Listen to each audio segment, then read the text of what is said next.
नमस्कार, देश देशांतर में आपका स्वागत है। मैं हूं कुर्बान अली। केंद्र सरकार की ओर से जारी वन रैंक वन पेंशन यानी OROP योजना की अधिसूचना के विरोध में पूर्व सैनिकों ने मंगलवार को देश भर में विभिन्न जगहों पर अपने युद्ध व अन्य वीरता मेडल वापस किए। मेडल लौटाते हुए पूर्व सैनिकों ने कहा कि उन्होंने केंद्र सरकार की ओर से शनिवार को जारी की गई अधिसूचना को ठुकरा दिया है। रक्षा दिग्गजों ने कहा कि वह मोदी सरकार के आश्वासनों से पीछे हटने के विरोध में इस साल काली दिवाली मनाएंगे। साथ ही पूर्व सैनिकों ने रक्षा मंत्री मनोहर पर्रिकर की इस बात के लिए भी निंदा की कि उनकी सारी मांगों को पूरा नहीं किया जा सकता।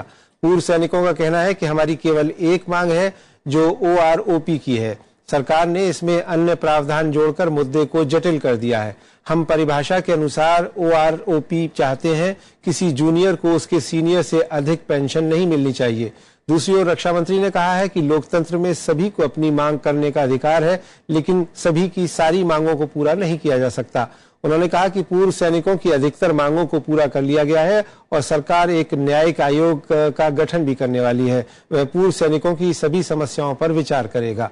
उल्लेखनीय है कि सरकार ने शनिवार को 24 लाख से अधिक पूर्व सैनिकों और उनकी 6 लाख विधवाओं के लिए OROP योजना की अधिसूचना जारी की थी, जिसे पूर्व सैनिकों ने खारिज कर दिया है। देश देशांतर में यही विषय आज हमारी चर्चा का। इस चर्चा में मेरे साथ हैं पूर्व उप थल सेना अध्यक्ष लेफ्टिनेंट जनरल राज Kadian, commodore C Uday Bhaskar, BJP प्रवक्ता अमन सिन्हा और वरिष्ठ पत्रकार राहुल बेदी हमारे साथ जुड़ रहे हैं और साथ ही इस मुद्दे को लेकर आंदोलन कर रहे लेफ्टिनेंट कामेश्वर पांडे भी हमारे साथ हैं। आप सभी का स्वागत है।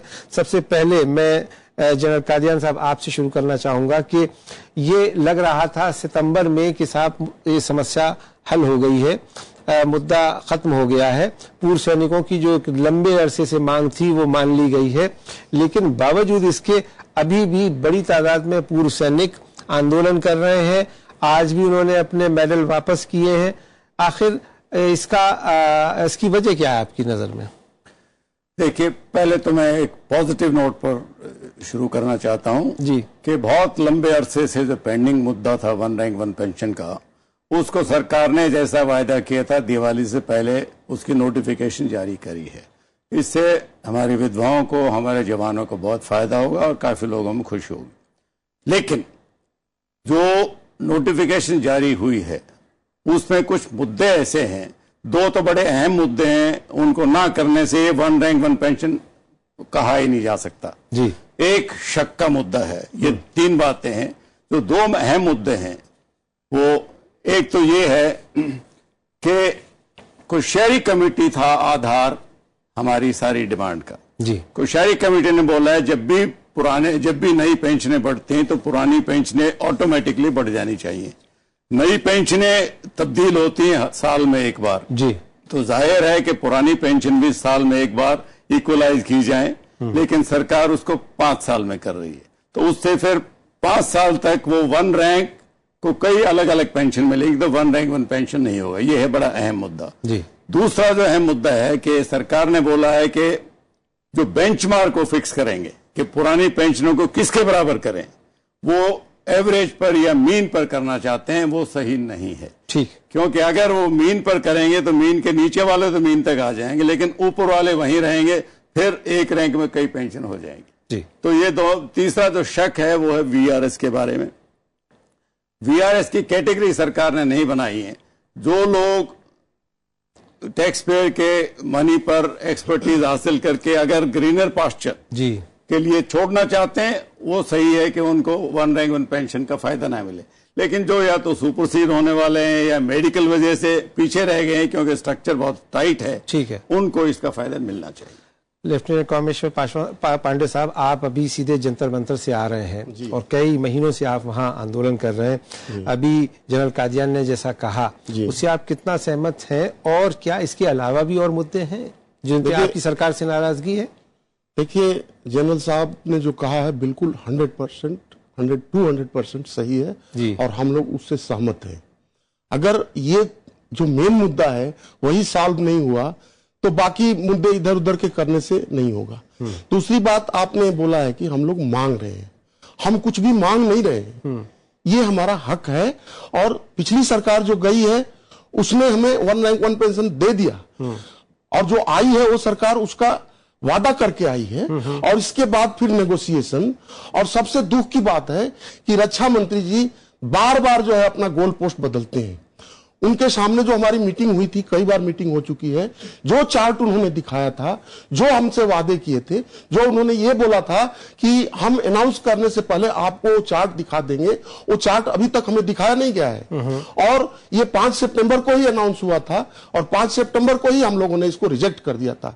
इसमें 7 विसंगतियां हैं और वो 7 विसंगतियां प्रधानमंत्री जी को, रक्षा मंत्री को और जितने भी हमारे चीफ है सबको लिखकर बार बार भेजा जा रहा है और वो उसका कोई जवाब नहीं मिल रहा। आप क्या चाहते हैं कि क्या रक्षा मंत्री या सरकार आपसे दोबारा इस पे बात करे? दोबारा बात करने का सवाल ही नहीं पैदा होता है।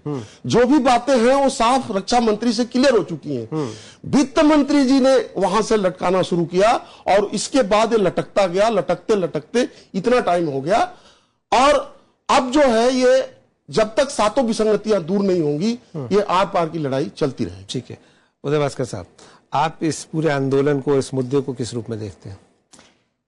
साहब, काफी दुख के साथ, क्योंकि जब से इसकी शुरुआत हुई है, जिस प्रकार से ये जो 1 रैंक 1 पेंशन का, जैसे पांडे साहब भी कह रहे हैं कि फौज के अंदर खास जितने भी लोग रिटायर हो चुके हैं, इसको मांगे की तरह नहीं देखना चाहिए। यानी कि जो फौजी, जो आदमी अपने मुल्क के लिए, अपने देश के लिए, झंडा के लिए पूरा अपना कुर्बानी करने के लिए तैयार हैं, इस स्थिति पे पहुंचना कि जो आपका लेजिटिमेट हक, इन्होंने शब्द का प्रयोग किया है, ये आपका एक एक्सपेक्टेशन है आपके मुल्क या आपके हुकूमत से जी, कि आपको इस प्रकार का जो वेलफेयर या देखभाल होगा, खास पेंशन के मुद्दे में, वो मैं इसलिए दुखी हूं कि वो इसकी जो रूपरेखा इतना बदल के वो बिल्कुल स्ट्रीट के ऊपर आ गया है।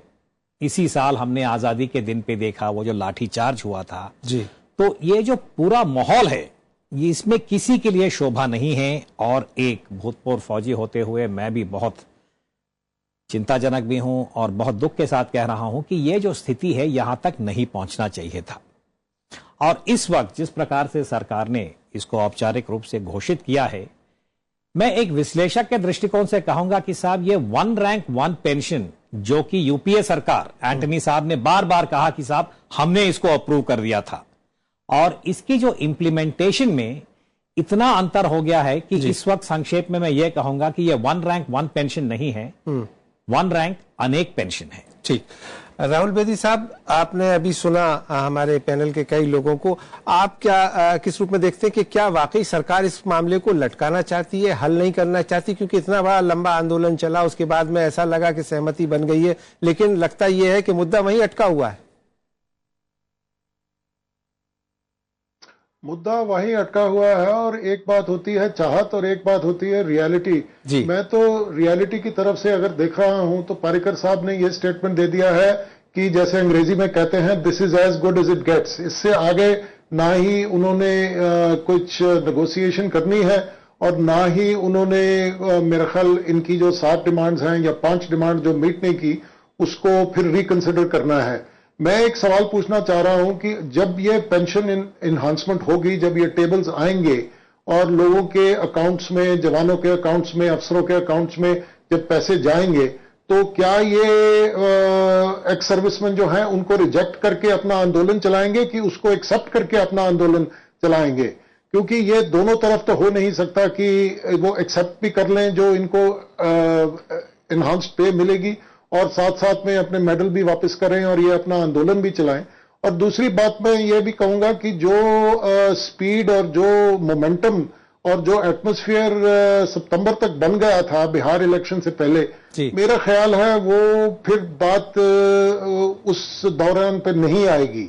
और ये जो प्रेशर लगाया है इन्होंने एक्स सर्विसमैन ने, वो फिर बनने की उसकी एटमॉस्फेयर नहीं आएगा और मेरे को नहीं लगता कि ये रीनेगोशिएट या रिकंसिडर होगा। मैं इसके मेरिट्स में नहीं जा रहा, मगर रियलिटी की बात कर रहा हूं। ठीक है, आप रहे राहुल बेदी साहब, मैं आता हूं आपके पास में। अमन सिन्हा साहब, आप सत्ताधारी पार्टी के प्रवक्ता हैं और आपकी पार्टी लगातार ये कह रही थी कि कांग्रेस पार्टी ने इस मुद्दे को लटकाया, हम इसको सॉल्व करना चाहते हैं। वो सॉल्व करने का, उसको मुद्दे को हल करने का आपने प्रयास भी किया, कोशिश भी की, लेकिन बावजूद इसके बात वहीं रुकी हुई है। आज भी पूर्व सैनिक अपने मेडल वापस कर रहे हैं और संतुष्ट नहीं है। तो आखिर आपकी पार्टी इस मुद्दे को कब तक हल करेगी? कुर्बान अली साहब, बात तो पिछले 50 साल से रुकी हुई थी। हमारी सरकार ने इसको हल कर दिया है। I am getting lot of echo in my EP, अगर उसको करेक्ट कर दिया जाए तो जी। और देखिए, आपकी बात सही है। पिछले 50 सालों से हमारे कुछ पैनलिस्ट भी कह रहे थे ये मुद्दा अटका हुआ था। भारतीय जनता पार्टी की सरकार ने इसको जितना भी अपनी तरफ से गति देके हम लोग इसको रिजॉल्व कर सकते थे उसको कर दिया है, उसको नोटिफाई भी कर दिया है। और सारी की सारी मांगे जो हैं प्रीडोमिनेंटली वो सारी की सारी चीजें एक्सेप्ट कर ली गई हैं। इसके बाद भी अगर किसी को कोई शक शुबा संशय है तो उसी में एक मैकेनिज्म है, एक और कमेटी का।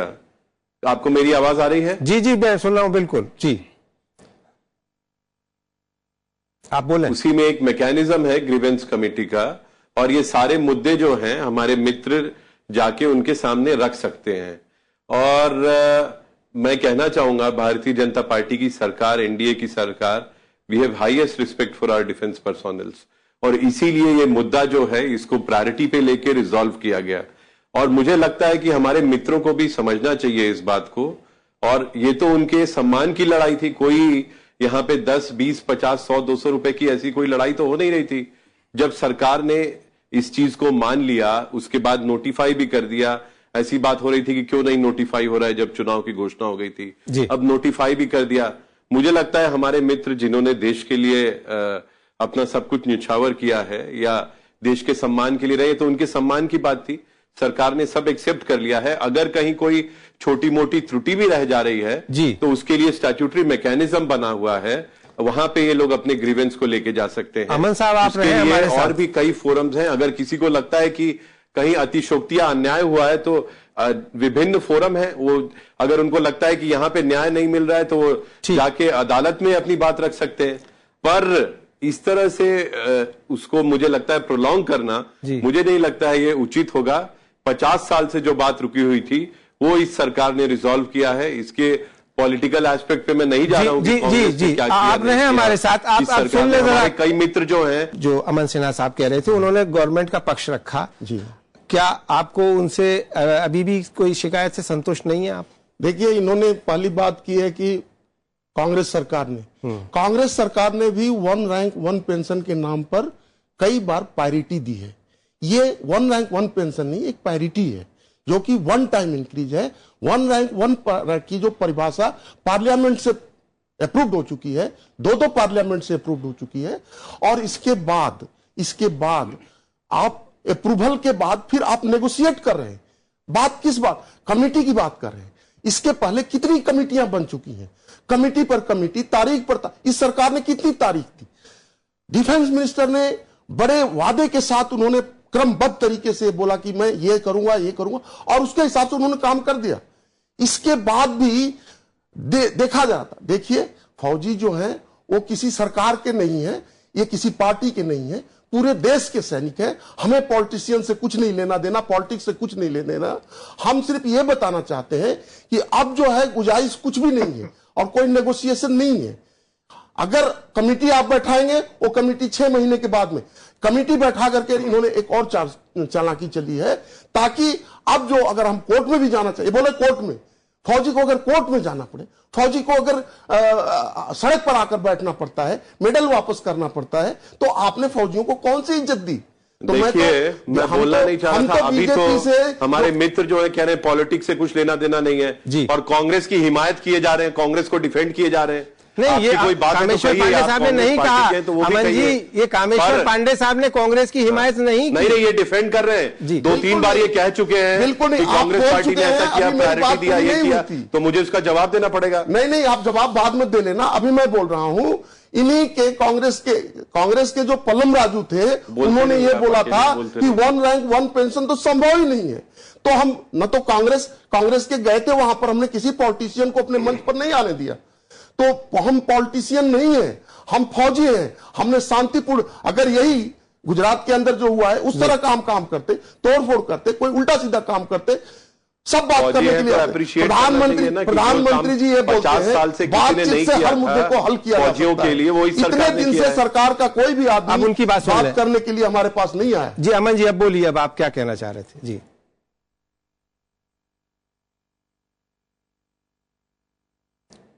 मैं कुछ कहूं कुर्बान अली? जी कहें, आपको सुन रहे हैं हम। जी नहीं, मैं वही कह रहा हूं, जब बहुत मुझे कई बार बड़ा दुख भी होता है, 50 साल से ये इशू कोई नहीं रिजॉल्व कर पाया। ये एनडीए की सरकार आई, इसने रिजॉल्व किया, नोटिफाई किया, जितने भी मंत्रालय, कंसर्न मंत्रालय, उन्होंने इसमें एक कंसर्टेड तरीके से काम करके और इस चीज को इंप्लीमेंट करने का काम किया। उसके बाद भी अगर कोई कमी त्रुटि रह जाती है तो उसके लिए स्टैट्यूटरी मैकेनिज्म है, लीगल मैकेनिज्म है। और आप हमारे मित्र कह रहे हैं कि स्टैट्यूटरी मैकेनिज्म होना गलत है। ये क्या चाहते हैं, कोई ग्रीवेंस रिड्रेसल के लिए कोई मैकेनिज्म ना रहे? और जो ये बात कर रहे थे, कांग्रेस की हिमायत कर रहे थे, मैं नहीं जानता कि ये क्या इनकी मंशा थी। जो भी रही होगी, अच्छी मंशा रही होगी, पर मैं इनको ये बताना चाहूंगा कि इस इशू का जेनेसिस जो था, जहां से पैदा हुआ, ये तब पैदा हुआ जब 1972 में कांग्रेस पार्टी ने फौजियों की पेंशन जो है वो ड्रास्टिकली रिड्यूस कर दी, और तब से मुद्दा लंबित था। और भारतीय जनता पार्टी की सरकार ने इसको रिजॉल्व किया है। जो पिछली कांग्रेस की सरकार थी, उसने बस घोषणा मात्र की थी चुनाव के समय में, और इसके लिए एलोकेशन जो है मीगर 1000 करोड़ रखा था। क्या 1000 करोड़ से आपका इशू रिजॉल्व होता? तो इस तरह की बातें करना जो है बहुत ही, मुझे लगता है कोई इसका औचित्य नहीं होगा। ठीक है, मुझे लगता है एक पॉजिटिव माइंडसेट से काम करना चाहिए। हमारे फौजी जिन्होंने इतने बड़े बड़े सैक्रिफाइसेस दिए देश के लिए, इतने छोटे छोटे मुद्दों पे अगर प्रोटेस्ट करने के डेमोक्रेटिक तरीके हैं, आप इंगेज करिए, आप आके जो है उस कमेटी के सामने अपना पक्ष रखिए, लीगल रूप से रखिए, ठीक, और उसको कंसिडर किया जाएगा। उसके बाद आपके पास जुडिशियल फोरम जाना है, वहां जा सकते हैं। पर ये कहना कि साहब ये अन्याय हो गया जब 50 साल के बाद ये इशू इंप्लीमेंट कर रही है इस सरकार, तो ये मुझे लगता है बहुत ही दुर्भाग्यपूर्ण होगा।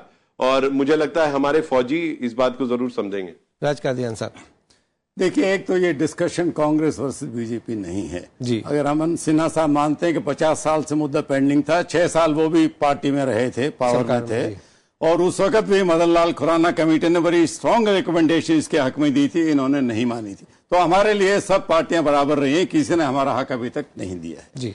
दूसरी बात, कमेटी अच्छी सरकार ने इंप्लीमेंट तो किया है, जाएंगे, लेकिन कमेटी में सिर्फ शक वाली बातें जानी चाहिए। इसीलिए मैंने सिर्फ 2 ही बातें बोली जो मूल बातें हैं। अगर आप मूल बात ही कमेटी को देते हो तो फिर तो नॉन स्टार्टर है वो जी। देखिए, जो रक्षा मंत्री ने 5 सितंबर को कहा था कि 8 से 10,000 रुपए का खर्चा, करोड़ का खर्चा इस पर होगा। जो 2 मूल मैंने बातें बोती, दोनों उस 10,000 में हो सकती हैं। लेकिन होता क्या है, बड़ा पेचीदा मामला है। फौज में 16 तो रैंक हैं, अलग अलग सर्विसेज हैं, कैटेगरीज हैं। ग्रुप ए एक सिविलियन को समझ नहीं आता है, मंत्री जियों के पास समय होता नहीं, वो ब्यूरोक्रेसी को दे देते हैं। ब्यूरोक्रेट वो पैसा बचाना चाहते हैं, ये तो 5,300 खर्च करना चाहते हैं जी, भी तो मूल मुद्दे नहीं मान रहे जी। तो अगर आप 8 से 10,000 में नहीं मान रहे तो फिर कोई इसका फायदा नहीं। और कमेटी क्या करेगी, वो तो रिकमेंड ही करेगी, फिर वापस मुद्दा सरकार में आएगा। जब हम शुरू से कह रहे हैं कि मेन मुद्दे जो है ये इसको कमेटी हल नहीं कर सकती, ये तो सरकार को करना चाहिए। बाकी और 4-5 बातें हैं जो पांडे साहब ने बोला कि कुछ और मुद्दे हैं, वो कमेटी के साथ बैठ के हो सकते हैं, लेकिन ये मूल मुद्दे नहीं हो सकते हैं। कॉमरेड उदय भास्कर साहब, आपको क्या लगता है कि इस मसले का एक सम्मानजनक हल क्या हो सकता है? सबसे पहले मैं कहूंगा कि इस बात को शायद हमें स्वीकार करना चाहिए कि जिस प्रकार से अभी सरकार ने जो घोषित किया है, उससे जो रिटायर्ड कम्युनिटी है, जो वेटरन्स है, वो संतुष्ट नहीं है। ये हकीकत है। तो आगे का जो रास्ता है, मैं सिन्हा साहब ने जो कहा है उसी को मैं आगे बढ़ाना चाहता हूं कि हमें इसे एक पॉजिटिव तरीके से हल करने के लिए इस वक्त मैं समझता हूं कि जो प्रोटेस्ट है, राहुल साहब ने कहा कि ये आंदोलन जो है वो आगे बढ़ेगा या बंद होगा। सबसे पहले मैं कहूंगा कि इसको हमें आंदोलन के रूप में नहीं देखना चाहिए। ये किसी प्रकार का ट्रेड यूनियनिज्म नहीं है। और आगे के लिए जो भी सरकार ने घोषित किया है, शायद हमको कानूनी जो विकल्प है सुप्रीम कोर्ट के पास, इसको रेफर करना चाहिए, क्योंकि सरकार जो कर सकता है, उन्होंने अपनी जो पोजीशन है, उन्होंने आज के जो नोटिफिकेशन है या मंगल के जो नोटिफिकेशन है, उन्होंने बता दिया है। उसको बारीकी तरीके से पांडे साहब जैसे लोगों ने काफी इसका समीक्षा किया है। तो आगे पिछली बार भी मैंने आप ही के चैनल पे कहा था कि कई सारे ऐसे लोग हैं जैसे वॉर विडोज हैं, जैसे फैमिलीज हैं जिनकी स्थिति काफी नाजुक है, कई सारे वेटरन्स हैं जो कि उम्र बढ़ गया है, उनको काफी समर्थन चाहिए, इस वक्त पैसों की जरूरत है। तो जिस प्रकार से, और मैं मानता हूं कि पारिकर साहब ने जो उस वक्त घोषणा किया था औपचारिक रूप से कि वन टाइम पेमेंट होगा विडोज के लिए, फैमिलीज के लिए, इसको स्वागत करना चाहिए। और मैं अपने पर्सनल ओपिनियन दे रहा हूं कि इसको अभी हमें कानूनी तरफ सुप्रीम कोर्ट को एक प्रकार का एक रिक्वेस्ट करना चाहिए कि इसको फास्ट ट्रैक करके जितने भी मुद्दे, अभी सबसे पहले इसको आप स्ट्रीट से हटाइए और जो भी डिफरेंस ऑफ ओपिनियन है इसको सुप्रीम कोर्ट तक ले जाइए। और यह बड़ी खुशी की बात है, गर्व की बात है कि हमारे देश में कई सारे जो प्रमुख लॉयर है उन्होंने कहा कि वो इसको फ्री ऑफ चार्ज वेटरन्स के लिए, फौज के लिए इसको वो आर्ग्यू करेंगे, क्योंकि सबसे मोटी बात एक ही बात है, सिविल मिलिट्री रिलेशंस हमारे देश में यह बहुत नाजुक है। इसकी जो टेक्सचर है, इसकी जो ताना बाना है, ये बहुत ही नाजुक है। इसको अभी जरूरत से ज्यादा हमें और इसको बिगाड़ना नहीं चाहिए। जी, आप कुछ कह रहे थे। अभी जो साहब ने बोला है कि हमें जो है कानूनी पहलू देखना चाहिए, सुप्रीम कोर्ट का फैसला आ चुका है और सुप्रीम कोर्ट ने बोला है कि मेजर जनरल्स के केस में उसमें बोला है कि हम वन रैंक वन पेंशन सरकार को दे देना चाहिए। और अगर सुप्रीम कोर्ट ने फैसला दे दिया है तो वो फैसला भी डिले किया जा रहा है। अगर उसको लागू कर दे तो उसी के ऊपर already one rank one pension का मसला जो है सॉल्व हो जाएगा। एक बात और भी बताना चाहता हूं, अभी जो बैठे हुए हैं बीजेपी के प्रवक्ता साहब, नाम अमन सिन्हा साहब, सिन्हा साहब को यह बताना चाहता हूं, प्रधानमंत्री जी ने एक जगह यह बयान दिया है कि हमने गरीबों का पैसा काट करके फौजियों को दिया है। अगर आप फौज नहीं रख सकते, क्या गरीबों का पैसा काट करके आप फौजियों को दे रहे हैं? यह बड़े दुर्भाग्य की बात है। ऐसे ही कई बयान आ रहे हैं जो कि दुर्भाग्य की बात यह है कि आप मिसकोट कर रहे हैं प्रधानमंत्री को। कभी नहीं कहा है ऐसा।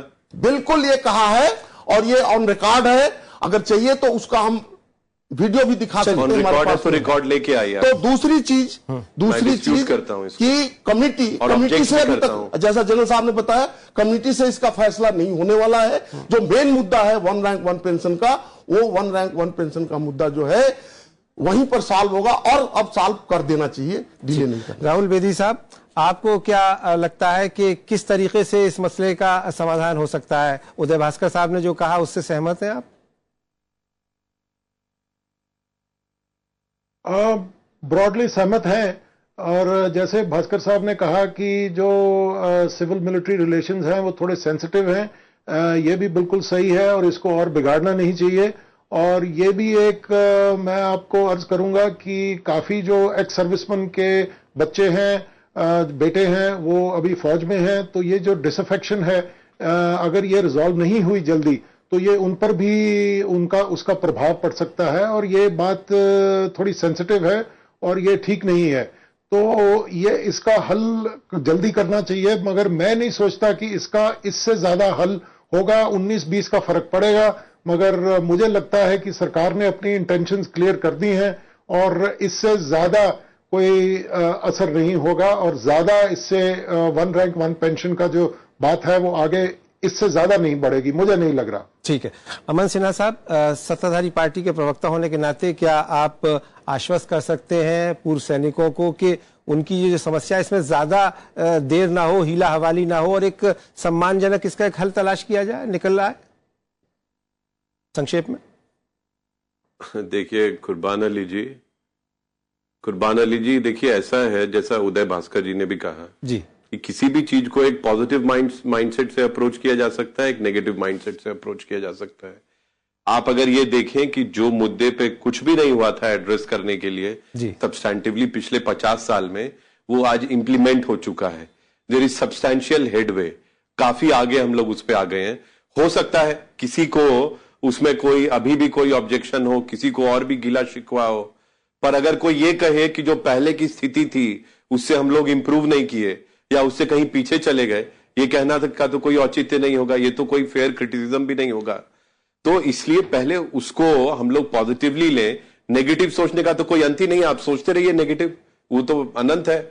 तो जो ये पॉजिटिव हेडवे हुआ है, 50 साल बाद सरकार ने इस इशू को रिजॉल्व किया है, इंप्लीमेंट कर दिया है, उसको कानूनी जामा दे दिया है, एक स्ट्रक्चरल स्टैट्यूटरी स्कीम के तहत उसको नोटिफाई कर दिया गया है। इसके बाद भी अगर किसी को कोई ग्रीवियंस है, उसमें स्ट्रक्चरल मैकेनिज्म्स बने हैं उसको एड्रेस करने के लिए।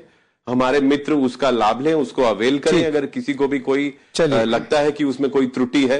और उसके अलावा भी बहुत सारे ग्रीवेंस रिड्रेसल के मैकेनिज्म हमारे देश में ऑलरेडी है, वो अवेल कर सकते हैं। पर जहां तक सरकार का प्रश्न है, मुझे बहुत संतोष होता अगर हमारे मित्र जिनका एक हक 50 साल से जो डिनाई हो रहा था, उसको सरकार ने आज इंप्लीमेंट कर दिया, उसको थोड़े संतोष और सम्मान के साथ बिल्कुल वक्त की कमी है अमन सिन्हा साहब, मेरे जैसे जी जितने भी लोग हैं देश में, आम नागरिक को मुझे लगता है बहुत संतोष होता है इस बात का। बहुत बहुत शुक्रिया मैं अभी भी आग्रह करूंगा इस चर्चा में जुड़ने के लिए। राहुल बेदी साहब इसको पॉजिटिवली लें, कामेश्वर पांडे साहब आपका, उदय भास्कर साहब और राज कादियान साहब, हमें उम्मीद करनी चाहिए कि ये संघर्ष की जो स्थिति बनती हुई नजर आती है कई बार, और जो स्वतंत्रता दिवस की पूर्व संध्या पर हुआ वैसी कोई स्थिति न बने और पूर्व सैनिकों को ससम्मान उन्हें उनका जायज हक मिलना चाहिए। इसी कामना के साथ देश देशांतर में मेरे साथ इतना ही। नमस्कार।